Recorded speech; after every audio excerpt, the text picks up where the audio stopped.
actually expanding. Let's compare what the contemporary scientists have to say about the apocalypse with what is mentioned in the Quran about the end of the world. In cosmology, we believe that the universe started off in a big bang 13.7 billion years ago. However, how will the universe end?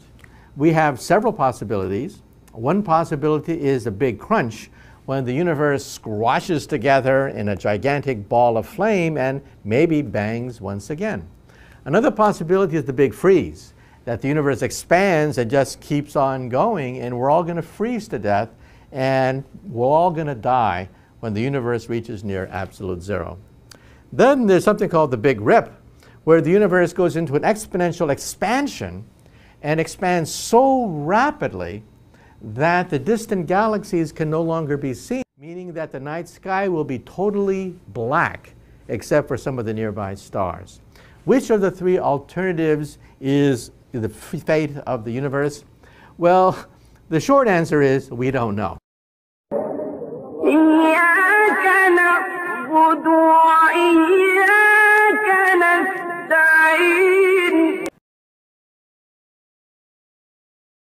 Over nearly all of Earth's history, threats have come from nature. Disease, earthquakes, asteroids, and so forth. And even our species would surely not survive long. To mass extinction event. The Earth will be destroyed. This is the end of Earth. And no chance for our form of life to exist. It would wipe everything out. We would all be gone. And at that point, all intelligent life in the universe will die. The laws of physics are a death warrant to all intelligent life.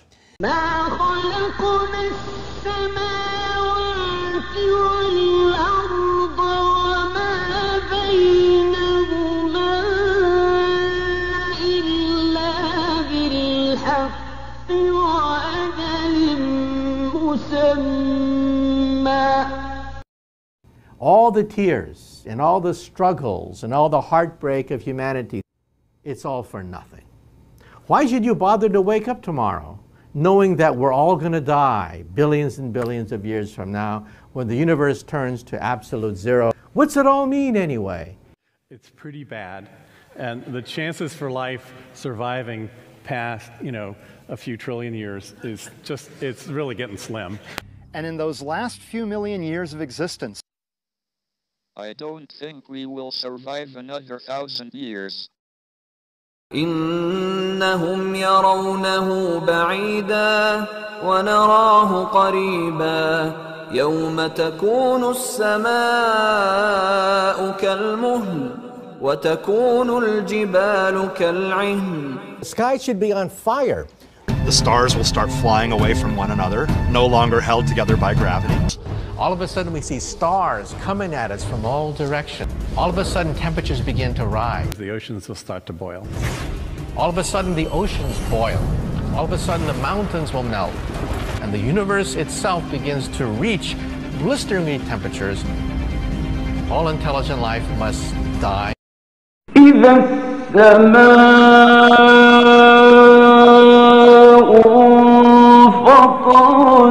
وإذا الكواكب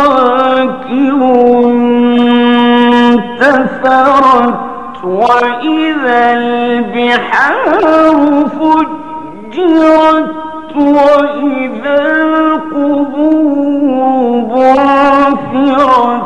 We think all the stars will blink out. Stars will cease to twinkle. When the stars blink out. Once the Earth's atmosphere, the Earth's oceans, and the Earth's crust start to become perturbed, it's going to kill people pretty quickly. فإذا النجوم طمست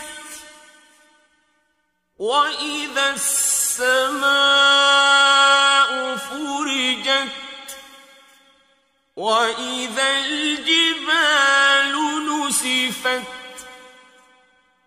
The galaxies and the stars, they're getting closer to each other to start distorting each other. Our solar system will get ripped apart, and then stars and planets will get ripped apart. Anything with eyes would eventually be blinded. We're talking about the end of all life as we know it. First is going to be mass panic. فإذا برق البصر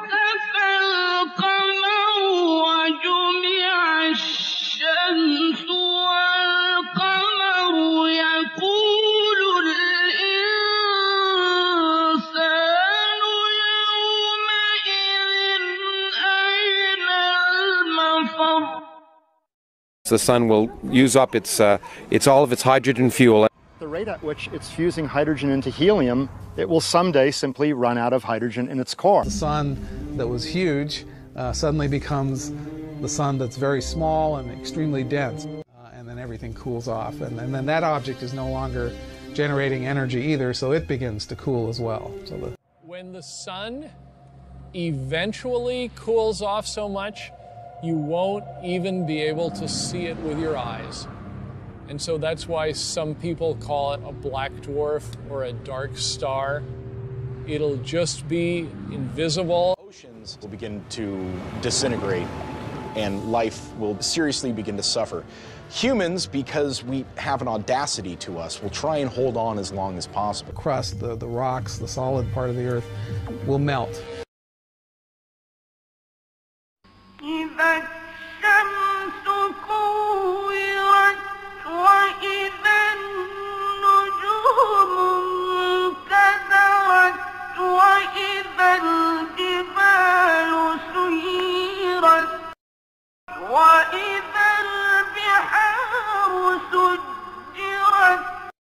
Three to four very large earthquakes. It will truly be catastrophic. It will be something that will take every resource that we have to address. The tectonic activity light up. Things like earthquakes, volcanoes, explosions. That's just the beginning. إذا زلزلت الأرض زلزالها وأخرجت الأرض أثقالها.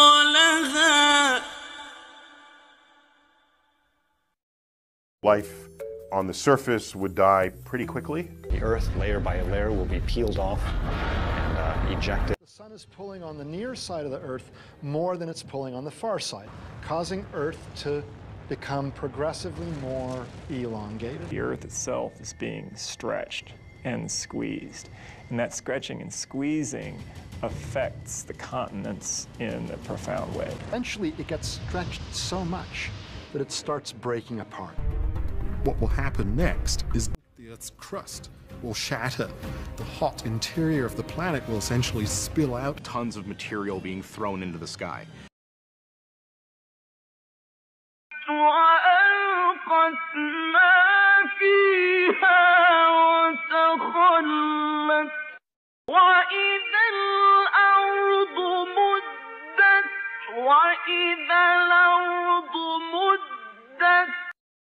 The radiation would be digging through the Earth's atmosphere and digging a hole in the atmosphere. It'll blow off the Earth's atmosphere. You would have rocks melting, you would have buildings melting. The entire surface of the Earth will be incinerated. The total destruction of the Earth. وفتحت السماء فكانت أبوابا وسيرت الجبال فكانت سرابا.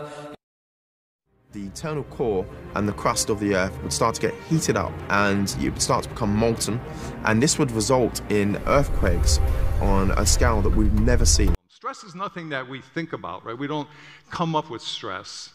It is a reaction to the external environment. When the brain is hyper-aroused, if it's stressed out, but the stress hormones get released, it activates that part of the brain, and memory becomes difficult. Okay, a person's stressed, it changes the way their body is operating because of these stress hormones being activated. Physical symptoms are being generated not by abnormalities in the brain, but by a set of circumstances that is arousing. Become clear that chronic major stress can produce the release of pro-inflammatory chemicals in a person's body and also can suppress immune system function.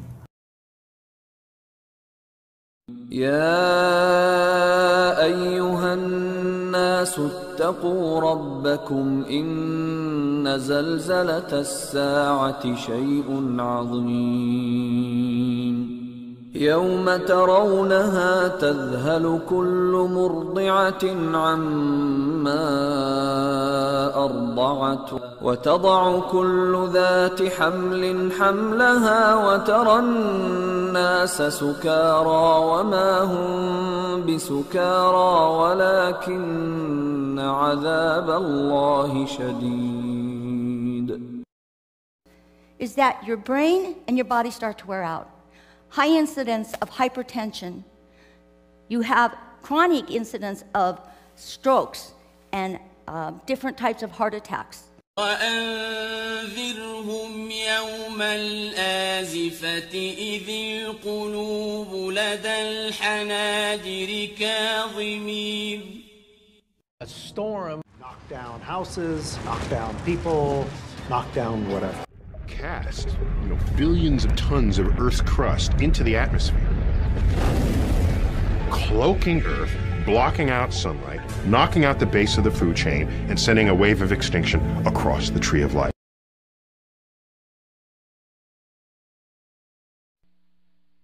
فارتقب يوم تأتي السماء بدخان مبين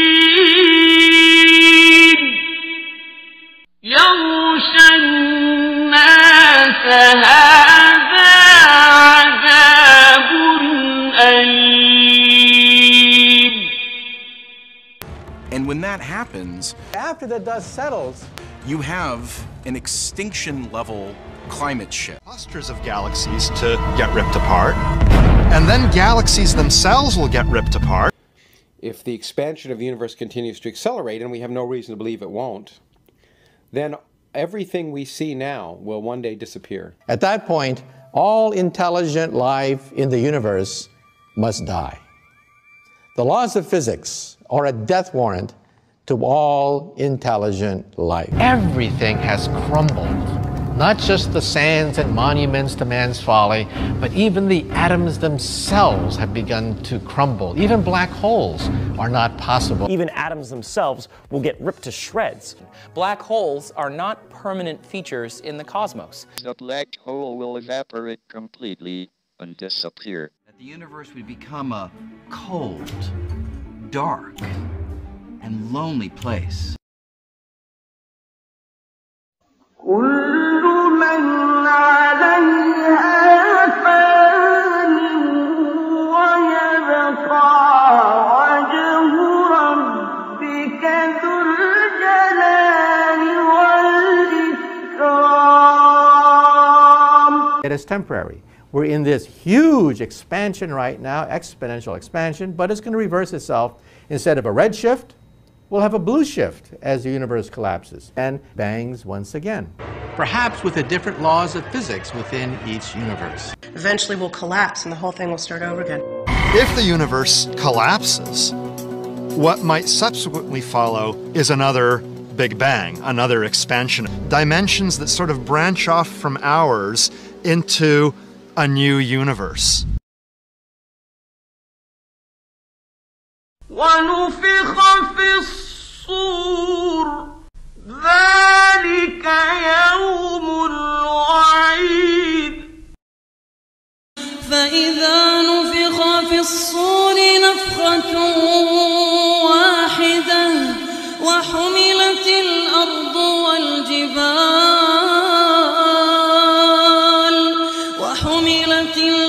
والجبال فدكتا دكة واحدة فيومئذ وقعت الواقعة وانشقت السماء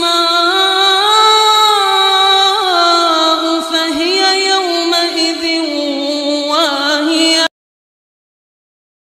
يوم تبدل الأرض غير الأرض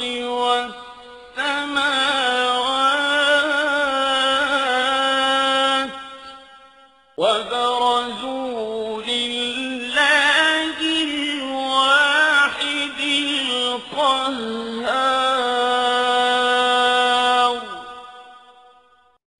The universe must be flat. The universe is flat. The universe is very close to flat, and we know that from the cosmic microwave background measurements. You see the universe is on the global scale very close to flat. We know the universe is flat, which is an amazing discovery. After 80 years, we've discovered the universe is flat. If you add together sort of the three kinds of things that occupy the universe, the familiar matter, that's what we're made of and what our telescopes detect. The dark matter, that's the source of 85% of all the gravity we see in the universe, and we don't know what's causing it. And the dark energy, the stuff that's making us accelerate. Each one of those components creates a curvature of the fabric of space and time, just as prescribed by Einstein's general theory of relativity. If you add those curvatures together, what you find is that they create a universe that is perfectly flat. Flat. Destroy the Earth, or even worse, rip apart the fabric of space. يوم نطوي السماء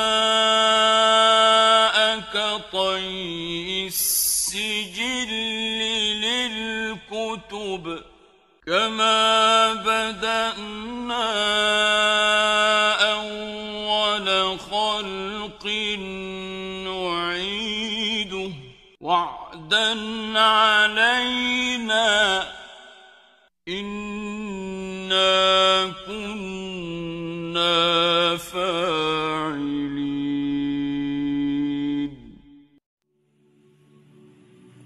By now, most of you have been bewildered by two major things. Firstly, that how the scientists are telling and foretelling all of this. And secondly, how the Quran tells about all of this and speaks about all of this with such precision. As far as how the scientists know about this, there are many galaxies in the night sky. Some are in the initial stages and some are in the final ending stages. And looking at this and seeing how the space is expanding, the universe is expanding, and doing laborious calculations and strenuous observations, these scientists have concluded all of these facts. Now, how could all of this have been mentioned accurately in a book? Unless it is God's word, because it is just a reflection of God's eternal knowledge, as God is indeed all-knowing. God gave glimpses of His perfect knowledge, as God wanted to enlighten us and to warn us before of the reality of this world, so that we seek our purpose seriously. To any sane person, it's crystal clear that all of this is not by fluke or random coincidence. Take this and read it once with an open and unambiguous mind. Inshallah, you'll definitely find the truth.